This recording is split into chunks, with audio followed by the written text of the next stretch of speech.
Well, all is right in the world. It's the Indianapolis 500, it's the month of May, and it's the opening day of practice.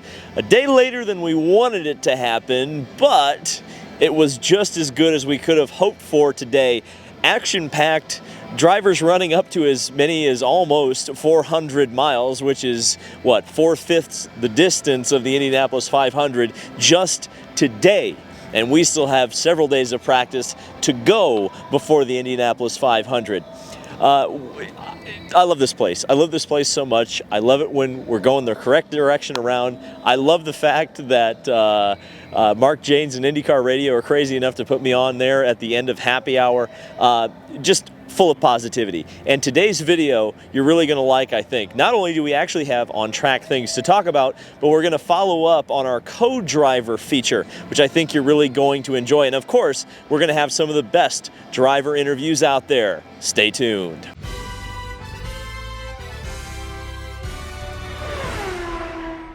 So, as has kind of become tradition here at the Indianapolis Motor Speedway for opening day of practice, Takuma Sato was fastest.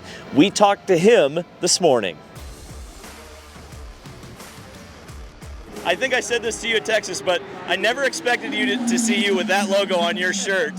But it's a hell of an opportunity for you. You know how quick you've been here. You know how quick the team's been here. Expectations?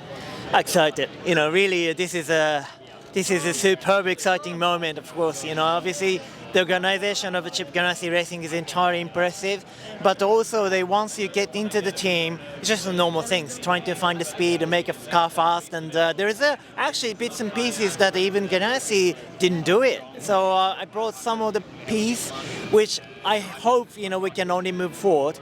And I think the four of us, you know, we have a great teammates together. So my teammates, it's obviously everything. One of them is basically either championship winner or 500 winner. So you know, this is a very exciting moment. So I got to ask you about your chassis. I'm pretty sure you were running the same chassis at Texas. You crashed that. What's the status of that car? Do you think it's ready to go? No, everything's fine. Actually, that chassis is for the Marcus Armstrong's road course chassis. So we just convert to the super speedway. Now, of course, the tub itself is nowadays very strong, you know, particularly with the L screens, all the things. So we, of course, you know, doing all the torsion difference tests and everything gone past. So actually, I do have only one single chassis sharing with the Marcus, and that car was actually on Saturday race car here, just converting super speedway. But it's okay. I mean, it's nearly 90% of the cars being stripped off and going to the super speedway thing, so I'm not worried about anything. And leading the opening day of practice, as is tradition it seems here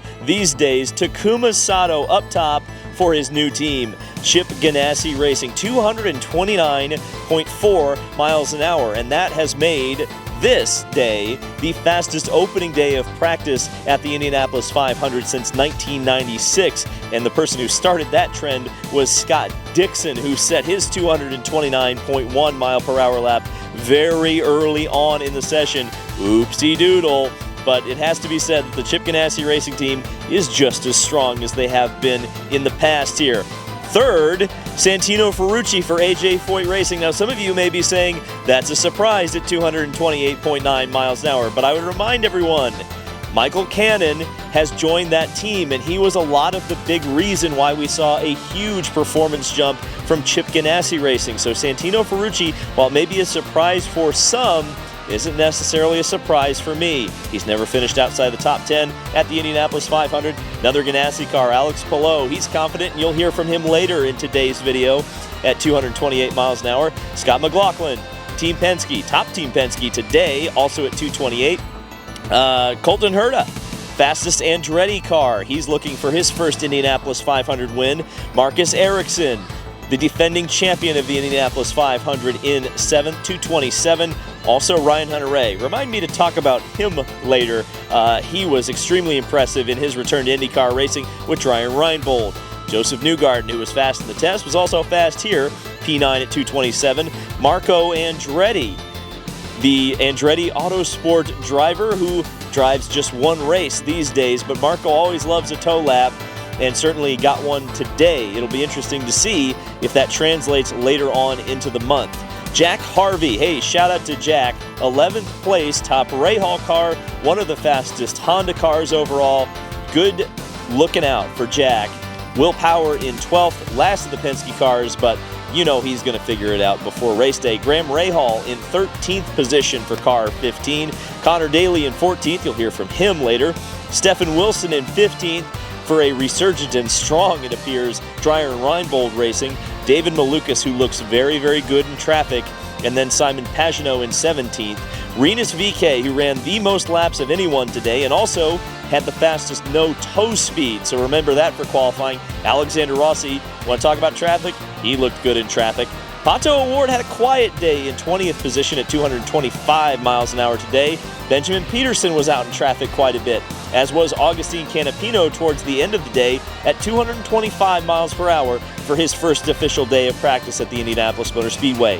TK, Tony Kanaan, in what he still continues to claim is his last Indy 500, but there's an increasing sense that it's not going to be his last Indy 500. Elio Castroneves in 24th position. The 48-year-olds are in 23rd and 24th. Kyle Kirkwood is definitely not 48, but he is in 25th for Andretti Autosport. He did a lot of traffic running today. Stingray Robb in 26th. Felix Rosenquist, who worked a lot on single car runs today. Ditto Ed Carpenter in 28th. I believe he was second on the no-toe list. Devlin DeFrancesco for Andretti Autosport in 29th. Romain Grosjean, this is a bit of a surprise. He was the fastest Andretti in qualifying last year. He's the slowest on opening day of practice today, or for this year, I should say, at the Indianapolis 500, and he looked a little nervous in traffic. Catherine Legg grew in confidence throughout the day, but she's 31st on the speed charts. Christian Lundgaard in 32nd, and of course we have to talk about bump day. There's 34 cars here this year, and if we qualified today, which of course we didn't, R.C. Anderson would have made the field at 224 miles an hour, and Callum Ilott, who we will talk about later, struggled today at 223.4 miles per hour. So let's hit it out with some more interviews. Alex Palou has been fastest here the last couple of years and has been robbed, in my opinion, of some Indianapolis 500s. We spoke to him this morning. Frankly, I thought you've had the fastest car the last 2 years. I agree. How do you feel about coming back to the Oval, and what do you got to do to win this thing? I feel amazing, yeah. Honestly, after winning the Grand Prix, you always feel hyped up after a win, a lot of confidence. You can see on the crew that they are really happy. So yeah, it's always nice to be back here. As you said, we had amazing cars, especially the last 2 years. I would say last year it was for sure we had the fastest car. Unfortunately, we couldn't really battle at the end. But yeah, looking forward to this year. What do I need? I think just a perfect day. You don't only need to be good here. You don't only need to have the fastest car because I think we had it last year. You just need a perfect day with strategies, yellows, a little bit of luck. So yeah, we'll keep knocking the door and hopefully one day we can get it happen. Connor Daly, well, he's happy that we're back on the oval track here at the Indianapolis Motor Speedway, and he's always a good quote. You've led 59 laps over the last 2 years. How do you lead the last one? Great question. I think honestly we were in a great position last year. You know, we pitted second behind Dixon, so we just got to stay in that hunt. And we watched a little bit of the race last year. You just stay in the fight. Like if you just stay in the top 5, you know, you have that opportunity. Something is going to happen. Someone's going to try to make a dumb move at some point. Something else is going to happen, and you can be there. But you still have to have the fastest car. You know, the Ganassi cars were the fastest cars last year, so they, you know, either Marcus or Dixon or Alex were going to win. You know what I mean? Or even TK. You know what I mean? So. You know, those guys were really, really good. So we'll try to be there with the speed and the efficiency and just be smart. No mistakes. And ideally no tires falling out of the sky. Goodness gracious, if that happens again, I'm going to drown myself in that little creek over there. Ed Carpenter Racing teammate Rinus VeeKay was the quickest no-toe car in the field at 223 miles per hour. And if you don't know, no-toe means no aerodynamic assistance. That means he's quick on his own. Qualifying could be good for Rinus. Let's talk to him. You know, looking at last year, you were battling for the lead. You made a mistake. You got into the wall. What'd you learn from that? Because, I mean, you were there. What do you got to do this year to stay up there for 500 miles? I'll stay up there. Yeah, just stay up there for at least 150 laps. And then, you know, when the when the race starts to excel, that's, when you can take the risk. But you basically got to just sit in there and save fuel and wait for 150 laps, 160 laps, and then, at the end you go. But most important thing is just stay in the race. That's, I've found out several times, for this race, you just got to be there, and then positioning-wise, you got to be a bit lucky, and it's got to all go your way. Callum Ilott, I mentioned, was on the struggle bus today, and he was well aware of that going into today. His Indy 500 test in April was not very good, not very productive. Chassis issues, apparently, and they continued today. Now, there's a potential that Callum will switch to a backup chassis for tomorrow, and that is unprecedented pretty much in this era of the Indy 500. The only time you ever really see backup cars come out anymore is when they get crashed, or at least when the primary car gets crashed. But Callum Ilott has been struggling. Here's what he had to say. You obviously didn't have a great day here last year. You had a big crash, broke your wrist. What does a driver learn when you hit the wall at 220 miles an hour? Yeah, don't hit it again. It's not nice. It hurt quite a bit and caused me to miss a race. So that would be one of the things not to do these coming weeks. But in terms of that, it was just like a kind of focus area of the car where we go like, okay, maybe it could have been better in warmer conditions. That's what I want to focus on more in this testing week that we have. In the middle of the day when the conditions are warmer, like can we put the car into a better window? When we look at the April test, I mean, you had it was tough, yeah. Right? So when you lose that day, essentially, I mean, you the second session was pretty much useless for you guys. Does that affect your confidence level at all, or do you think we got enough practice, we can figure it out? Not really. I mean, for a while I was thinking, and then I was like, well, everything should be good now. We've changed enough things on the car that there shouldn't be a problem. We still have one more contingency if there still is a problem. So we should be completely fine to go ahead, and you can just start working from there. Yeah, we lost maybe a day of what we needed, but it's all right, we'll be okay. And you can listen to all of those interviews as well as some exclusive ones over on the David Land podcast. Check that out after the show. The link is in the description. Kyle has been doing a great job editing those and putting those up. The other thing he's been good at editing have been the history segments. I know a lot of you guys enjoyed our Cyrus Patchke video yesterday, but we're not done talking about co-drivers at the Indianapolis 500. There are two spots on the Borg-Warner Trophy that feature two faces. And in today's history lesson, we talk about those. Yesterday, we touched on the fact that in the very first Indianapolis 500, the driver who captured the race lead, Cyrus Patchke, was not credited with winning the race, thanks to a rule change the following year that stated that co-drivers would not be credited with victories. But history shows that in both 1924 and 1941, a co-driver was indeed credited with winning the race. What changed? Well, in both cases, the driver who started the race did not finish it.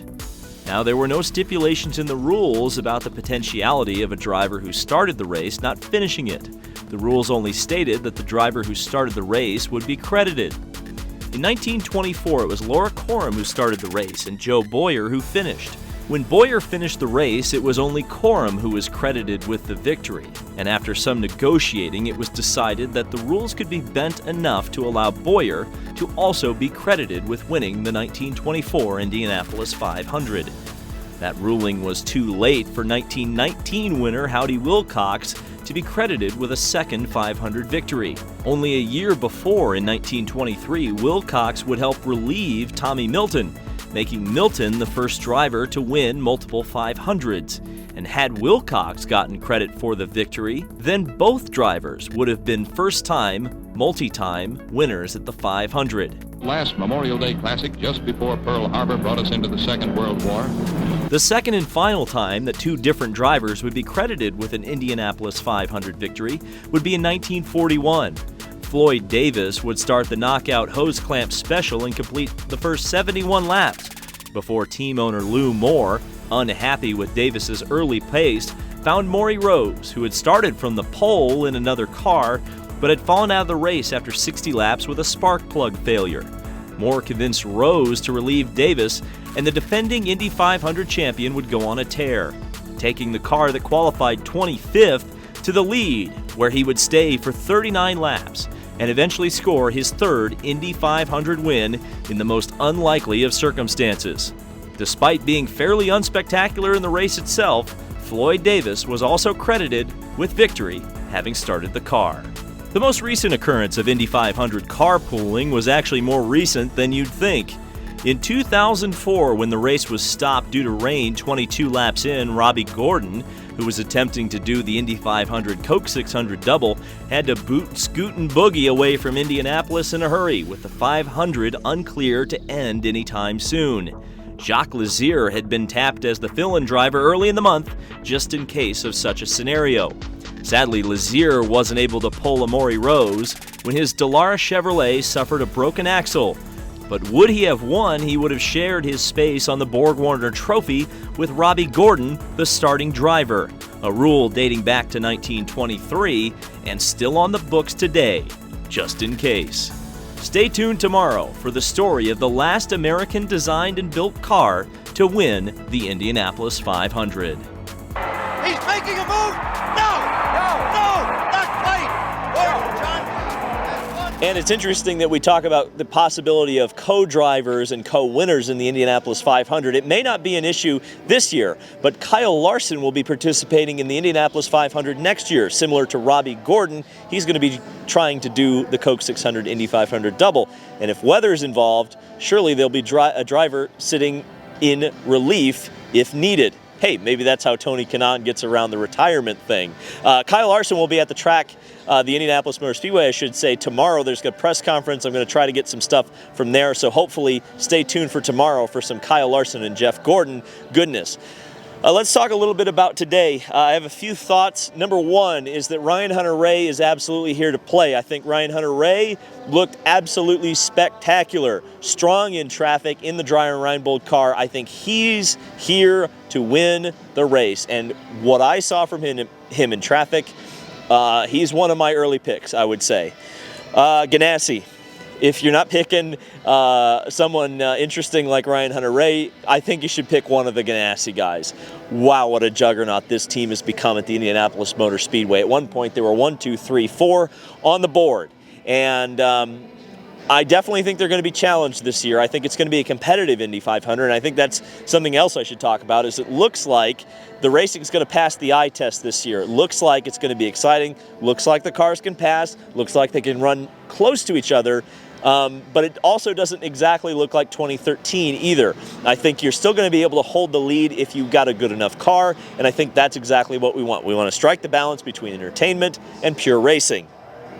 Romain Grosjean doesn't look comfortable. I think I mentioned that in my results page, but I'm a little bit worried about the 28 car. In traffic, it seemed like there were a couple of moments where there were some awkward things going on there, and his speed hasn't exactly been good up until this point. Of course, we're one day in, so I think he's going to figure it out. Surely he will, right? And finally, Alexander Rossi. If you're not picking a Ganassi car, and if you're not going out on a limb and talking about a Dreyer Reinbold car, I think Alexander Rossi looks absolutely spectacular out there right now. That's to be expected. Alexander Rossi has always been fast at the Indianapolis Motor Speedway, but with a little bit of invigoration this year with leaving Andretti Autosport, heading to Arrow McLaren, and getting a Chevrolet power plant that he kind of was pining for in 2019 when he lost the race by the narrowest of margins. I think Alexander Rossi is definitely on a revenge tour at the Indianapolis 500, and I think he's going to be one of the guys who's going to be challenging for the victory. So that is day one at practice here at the Indianapolis 500. Stay tuned for tomorrow. I hope you've been enjoying the coverage. I know I have, and our crew has been preparing it for you. Thank you guys, and we'll see you tomorrow for practice.